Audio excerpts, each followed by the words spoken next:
Very recently, Games Workshop revealed a whole boatload of new models for Warhammer, all to celebrate the World Championships, which is a pretty good time to do it, even if it is at 3 a.m. local time for me. But they didn't just reveal models, there was a lot more to it than that. They also revealed something that actually has a massive impact on Warhammer, and yet it is going totally unsaid and unremarked upon. But it really concerns me, and it should concern everyone. It's sort of a disaster for Warhammer that's just getting sleepwalked into without any comment. But to get into that and to address it, we first need to talk all about the new models. So the reveals at the World Championships were a huge hodgepodge, is that a word? Of new units from all over the place for lots of different lines. Probably the least exciting model, at least for me personally, was the new models for the Horus Heresy line. It seems like Games Workshop have been stealing from Games Workshop, because the big Horus Heresy reveal was actually Jump Troopers. Well, hey, haven't seen those in a while. Okay, so we literally saw the exact same miniatures like last week for 40k, like literally the exact same thing. But still, I will say that I prefer these new miniatures to the Space Marine reveal that we got last month. For one, I've always preferred the grungy Horus Heresy style to Space Marines rather than the mainline Primaris style. But with these Jump Troopers, Games Workshop have fixed the huge problem that I previously had with the Jump Troopers that were released for mainline 40k. Namely, these Jump Troopers aren't in silly ballerina tippy-toe poses. Huzzah! Instead, they just look slightly constipated. Oof. Yeah, so some of these poses are a bit of a mess, but overall, I like these models, I like the jump packs, I like the basic detailing on them, and I love the fact that there are plenty of space for freehanding with a paintbrush and getting creative for hobbyists. I think that's really cool, and I think more miniatures should have so much free space on them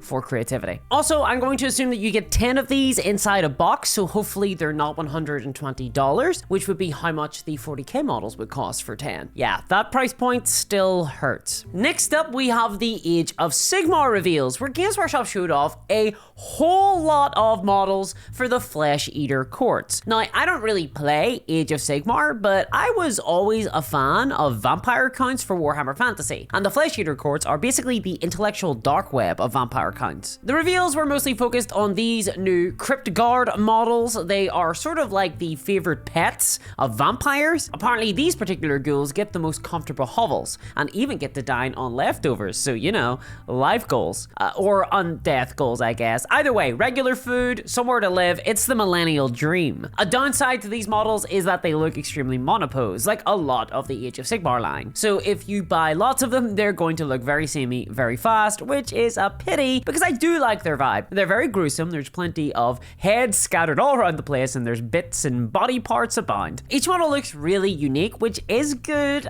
and bad, because they are troop choice and they will get repeated a lot, and the basic ghoul aesthetic is just maybe a little bit too hunched over for me. On top of that, we also get the new Morbheg Knights, which look pretty wild. It's kind of funny when reading the description for Flesh Eater Courts units, because it really does feel like you're getting gaslight the entire time. For example, these Morbheg Knights are described as cavaliers riding proud and noble Pegasi, and then you look at the accompanying image and just see this. Yeah, not quite what I was expecting from the description. It's basically an entire faction designed in the Pyrovision from Team Fortress 2. And these do look pretty cool. Ghouls on top of giant bats without wings. They're maybe a little bit too much, like, hey, I found some trash out the back and now that's my life, for me personally. But I appreciate that it's a bit different, and it's sort of the whole vibe of the Flesh Eater Courts in the first place, so who am I to begrudge them that? There's also the new Vargulf Courtier, which looks pretty gross. I mean, it's okay, but again,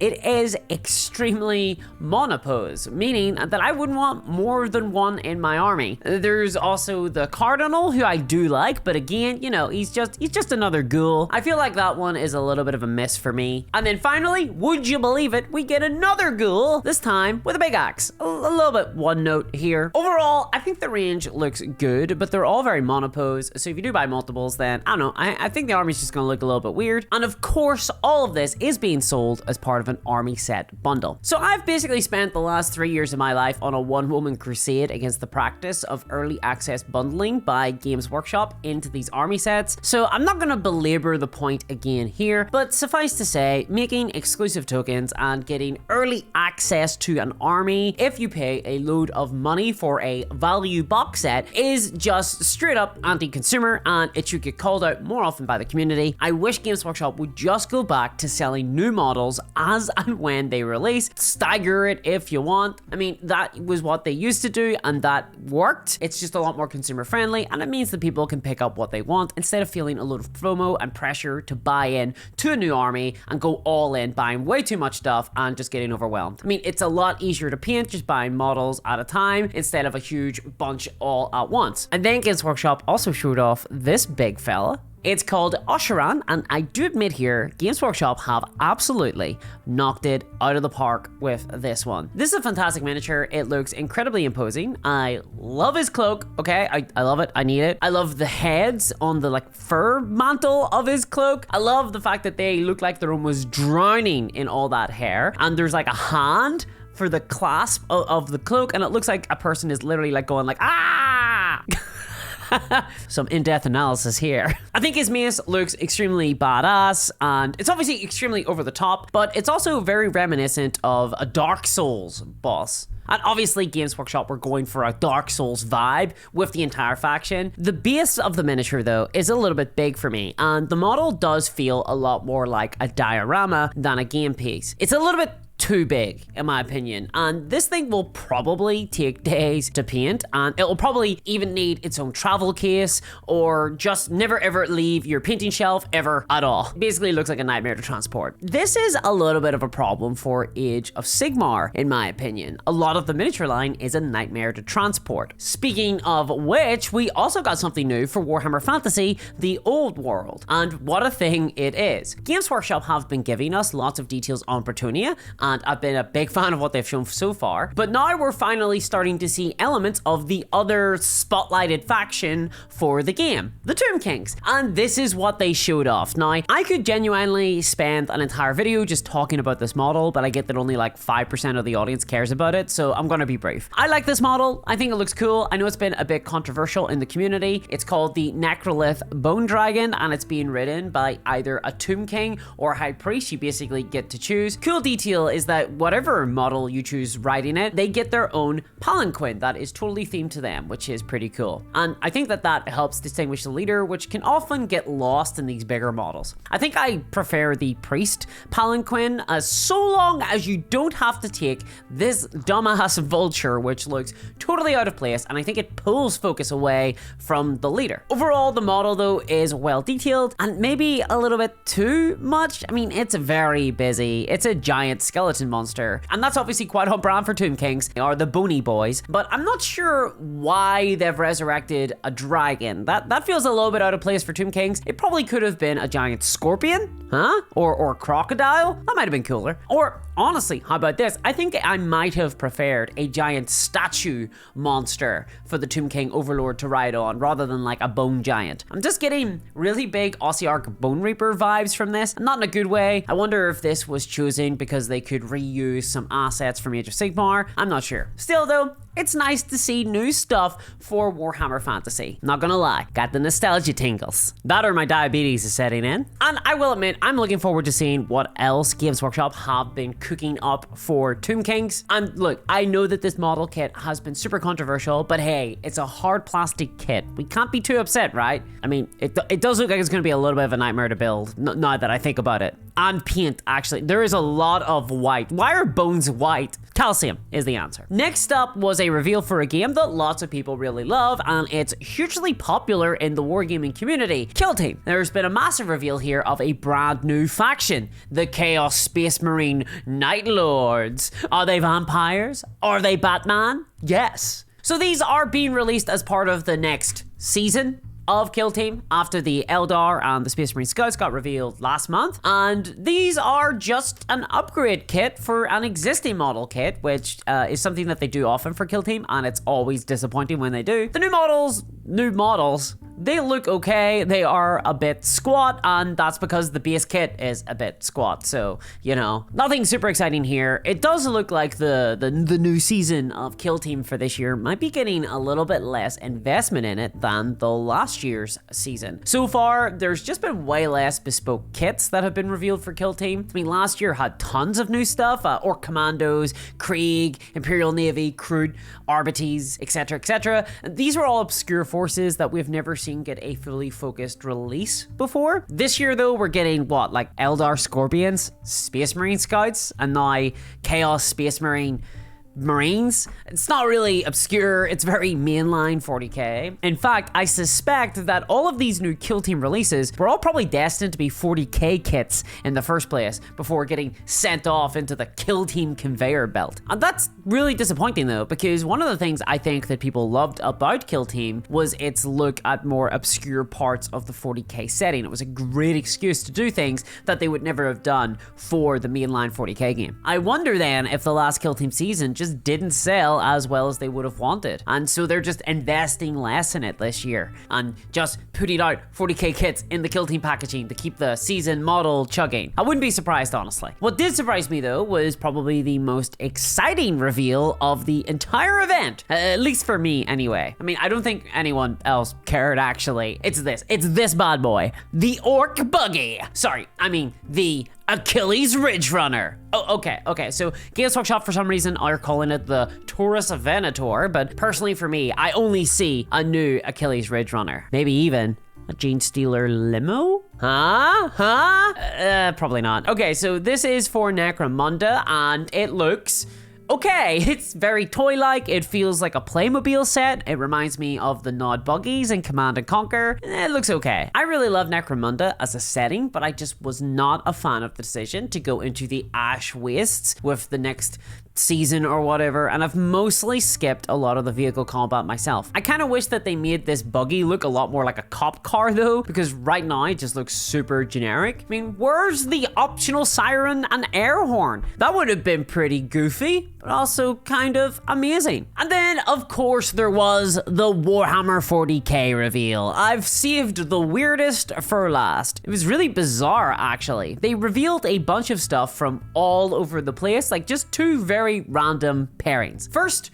you had this mushroom guy. He's a Necron, but I mean, he's also a zombie from The Last of Us, clearly. This is I think it's the second new character revealed for Necrons. It looks like all they're going to be really getting in their new codex are new characters, which, to be honest, I mean, I don't hate it so much. I'm still getting over the fact that they have any units other than Necron warriors. 1004 represent. I think this guy looks okay. They've done a good job of making him stand out from the other Necron units. I do like his time cube. I love his time cube. I feel like I've seen this time cube before in thousands of other media, but hey, that's Warhammer. I gotta say, he's got a lot of balls though. I don't like those so much. I don't like balls. Next up, we have Asmodee, a Dark Angel Space Marine, and you know what that means. So between the Iron Halo, the billowing smoke to the sinister hood, yeah, this guy is a Dark Angel. He looks good. He looks a little bit squat. Definitely has the vibe of a Firstborn. I don't know who Asmodee is. I don't know his lore. I don't care about his lore. But he has a pretty baller sword. So, you know, how can you hit that? I also love his helm. I love that you can give him like a hood up or a hood down. And honestly, I like both. I kind of hate the choice because I wouldn't know what to pick. The mask is a little bit reminiscent of an evil Batman, but hey, it's Dark Angels. That's pretty goth. I don't like the smoke though. It looks really goopy. Goopy, is that a word? I'm not usually the biggest fan of molded smoke effects from Games Workshop. I don't think they do them particularly well. And that's true here. I just don't like it. It's a taste thing. Luckily, GW do give an alternative backpack without the smoke pouring from it, and that's great. More options are great. I'm always in favor of more options. Also, I don't like his rod. Well, the one that we can see anyway. Man, they're really setting me up today. It just feels a little bit, I don't know, he's just holding it weird. It's a very unnatural pose, a little bit phallic. I mean, he's probably compensating for something considering the Space Marines have tiny shriveled little dicks. We were shown this model alongside the new Terminator squad. Yeah, more Terminators. I thought Games Workshop had gotten it all out of their system last month, but apparently not. Here we have some new elites of the elite of the elite of the elite of the elite.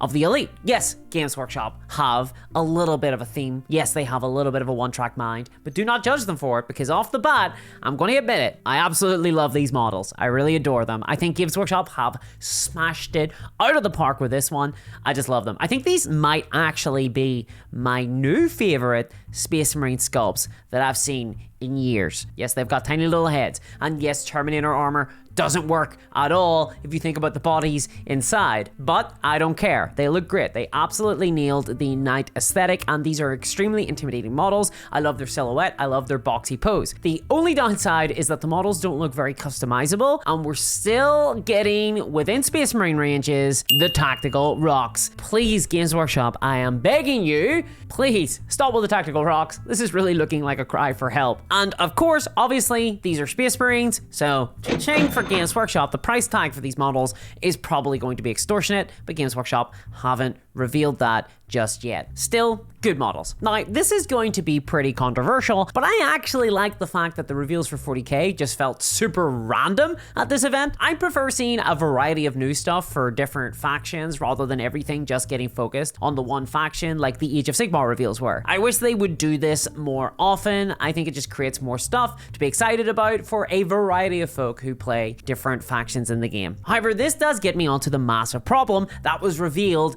at this event, because the reason why we got shown a Necron model and 2 Dark Angels models is that they are slated as the next 2 Codex releases. Well, Necrons and AdMech are, but then it's Dark Angels right after that. See, Games Workshop released a brand new Codex roadmap laying out the next year or so of releases, and yay, right? Yay. Except no, this is horrible. See, we kind of knew that this was going to happen. We've been shown similar roadmaps before in the past, but I had hoped beyond hope that they would change things up for 10th edition and that they would take on feedback from players, but no such luck. It's basically confirmed that 10th edition 2024 is once again going to be relying on the same classic model as before, as all the other previous Warhammers, and I don't know, there's something about the fact that they were kind of talking about this in this excited tone. It just hit me in my soul. See, I collect both Genestealer cults and Sisters of Battle, and right at the edge of the latest roadmap, you can see they're right there, right at the very end. Those 2 factions are not getting an update until summer 2024, according to the list. That's almost an entire year of no new models, no support, no new Crusade rules, no substantial changes, and simply relying on the existing index rules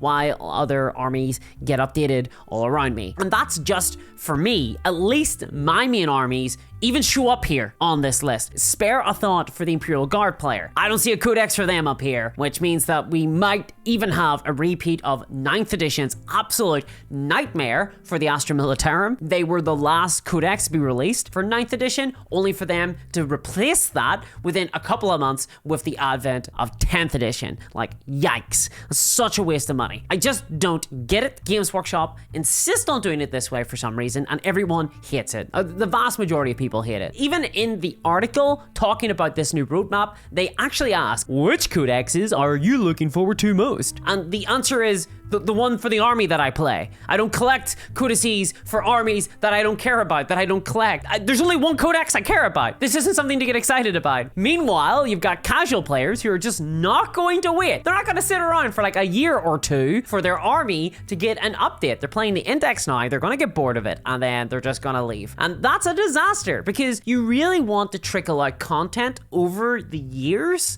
for players. You want a new model to happen every so often to keep people invested, to keep people interested. I really don't like the direction that Games Workshop have taken Warhammer over the last 30 years. Instead, we have to wait every 4 years and we just get an entire new army. I don't like it. I'm not a fan. It's weird because 10th edition is so perfectly suited to drip feed out content, keeping things relevant and interesting and varied for players of various different armies. They have the new detachment system. Right now, every index army only has a single new detachment, whereas in a codex, they get a whole bunch of new detachments. How about instead of releasing them all at once, they just release new detachments for a variety of armies every month, straight onto the app. I mean, they have the infrastructure for it now. It just feels like a way more sensible approach to me. Meanwhile, the Codex system has just warped how Games Workshop release all the 40k content. And even worse, 10th edition has doubled down on this because now all the 40k content, not just models or faction specific stuff, have been